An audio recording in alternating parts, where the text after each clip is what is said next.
मैं अशोक कुमार नामदेव कक्षा 12 नागरिक शास्त्र के अंतर्गत राज्य के जो प्रमुख 3 अंग हैं, प्रथम अंग कार्यपालिका, द्वितीय अंग विधानमंडल, तृतीय अंग न्यायपालिका। मैं आपको द्वितीय प्रमुख अंग विधानमंडल के बारे में आपको बता रहा हूं। विधानमंडल हमारे देश के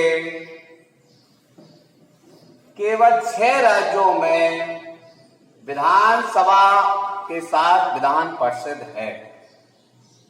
बाकी अधिकांश राज्यों में विधान परिषद समाप्त कर दी गई है, लेकिन हमारे राज्य उत्तर प्रदेश में जो विधानमंडल है उसमें विधानसभा परिषद भी है।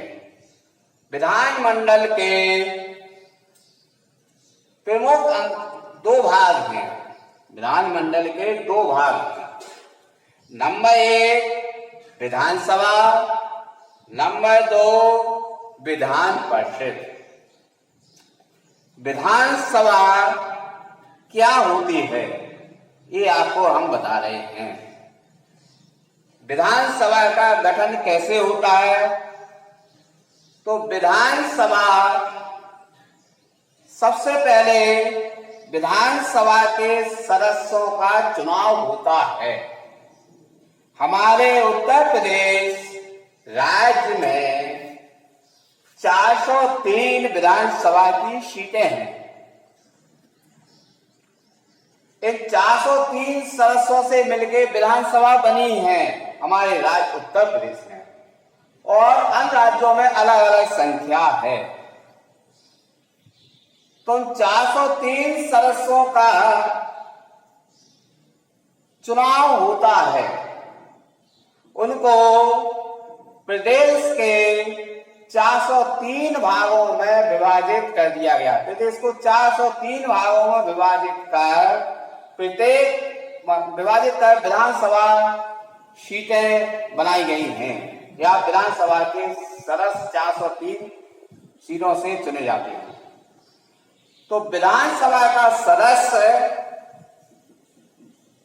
का चुनाव हर पार्टी की तरफ से प्रत्याशी खड़े होते हैं 403 सीटों पर।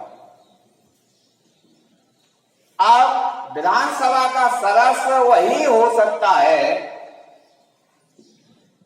जिसकी आयु 25 वर्ष हो और वह राज्य का निवासी हो, दिवालिया ना हो, पागल ना हो, साथ में सजा प्राप्त ना हो। यदि उसको न्यायालय द्वारा दंडित किया गया है, 2 या 2 से अधिक वर्षों की सजा दी गई है, तो वह विधानसभा का चुनाव नहीं लड़ सकता। इस प्रकार से विधानसभा के सदस्यों का चुनाव होता है, और 403 जब विधानसभा के सदस्य चुने जाते हैं तो फिर चुनाव आयोग द्वारा अधिसूचना जारी की जाती है, और उस अधिसूचना जारी होने के बाद विधानसभा का गठन होता है। अब चुने हुए विधानसभा के सदस्यों का शपथ ग्रहण होता है, जिसे राज्यपाल प्रोटेम स्पीकर नियुक्त करता है, अतिरिक्त अध्यक्ष की नियुक्ति करता है, और वह प्रत्येक चुने हुए विधानसभा के सदस्य को शपथ, पद और गोपनीयता की शपथ दिलाता है। इस प्रकार से विधानसभा का गठन होता है, और विधानसभा का कार्यकाल अब विधानसभा का कार्यकाल कितने वर्ष होता है? हमारे संविधान में विधानसभा का कार्यकाल 5 वर्ष निर्धारित किया गया है। केवल 5 वर्ष निर्धारित किया है, लेकिन यह जरूरी नहीं है कि विधानसभा का कार्यकाल 5 वर्ष ही रहे। यदि किसी दल को बहुमत प्राप्त हुआ हो और उसकी सरकार गठित हो गई हो, यदि वह सरकार समय से पहले 5 वर्ष से पहले यदि अल्पमत में आ जाती है या उस दल के सदस्य इस्तीफा दे देते हैं, दूसरे दल में शामिल हो जाते हैं, या उस दल का बहुमत समाप्त हो जाता है, तो उस स्थिति में यदि दूसरा दल सरकार नहीं बना सकता है, तो ऐसी स्थिति में राज्यपाल राष्ट्रपति शासन की सिफारिश लगाकर विधानसभा को भंग करने की संस्तुति हमारे महामहिम राष्ट्रपति को भेज देता है और राष्ट्रपति फिर विधानसभा को भंग करने की अनुमति दे देता है। तो समय से पहले भी विधानसभा भंग हो सकती है। समय समय पर कई बार विधानसभा भंग समय से पहले हुई है, कई राज्यों में हुई है। जैसे अपने उत्तर प्रदेश में भी पहले हुई है 1992-93 में, और इसके पहले भी 1977 में भी 356 धारा लगा करके राज्यों की विधानसभाएं भंग कर दी गई थी।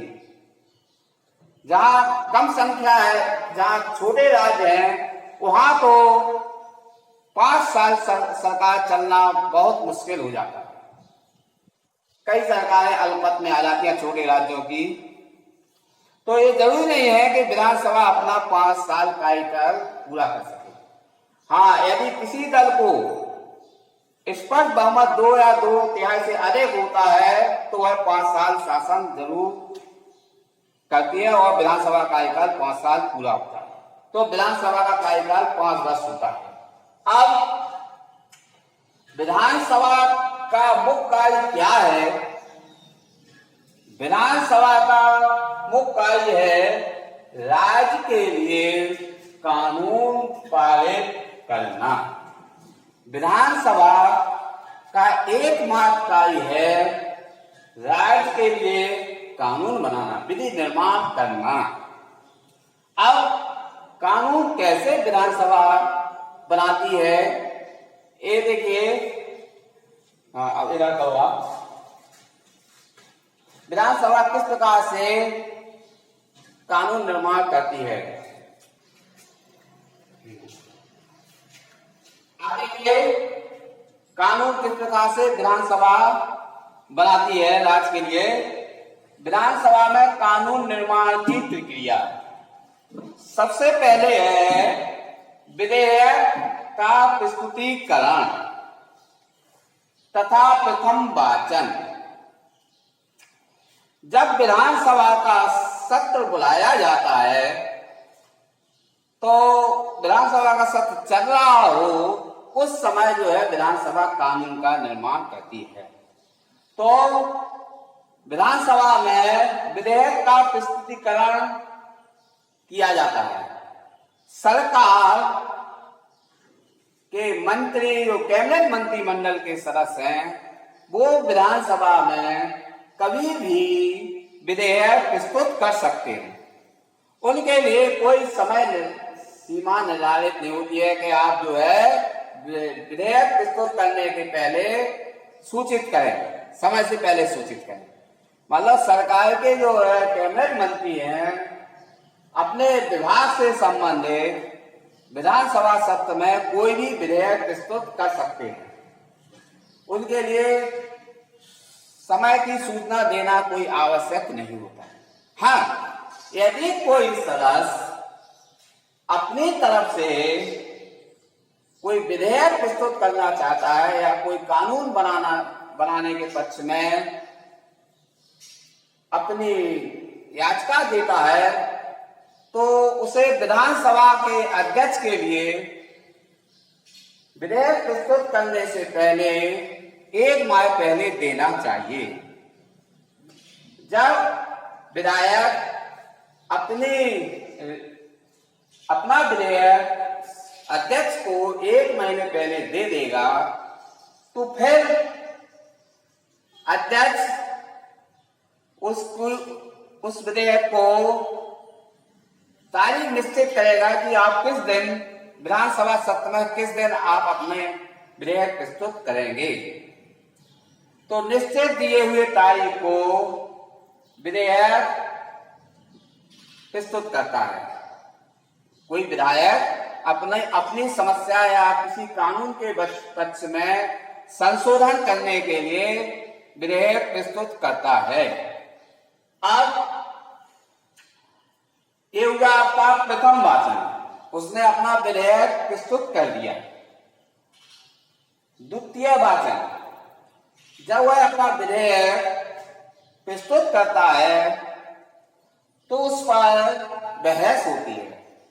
विधानसभा के सदस्य उस विधेयक के समर्थन में या विरोध में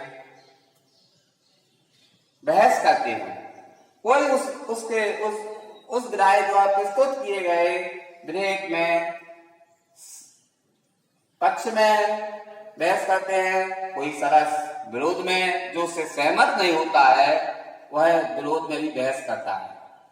इस प्रकार से जब सहमति नहीं बन पाती है, उस विधेयक के पक्ष में अगर सहमति नहीं बन पाती है, तो प्रवर समिति अवस्था में, यानी प्रवर समिति को वह विधेयक भेजा जाता है। अब प्रवर समिति उस विधेयक को जांच करती है कि इस विधेयक से आम मानस के लिए, यानी जनता के लिए असुविधा तो नहीं है, सुविधा होनी चाहिए, लाभ होना चाहिए। प्रवर समिति उसका अध्ययन करती है। यदि प्रवर समिति उस विधेयक को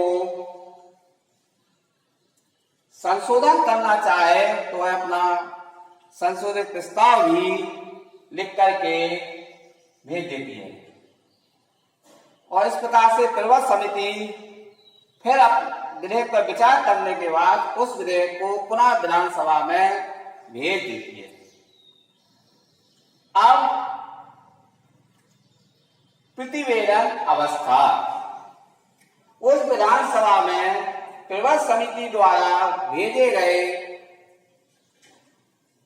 प्रस्ताव पर पुनः थोड़ी बहुत बहस होती है, लेकिन उस विधेयक में फिर संशोधन नहीं हो सकता। प्रवर समिति द्वारा भेजा गया विधेयक में कोई संशोधन नहीं होता है या उसको अस्वीकार नहीं किया जा सकता।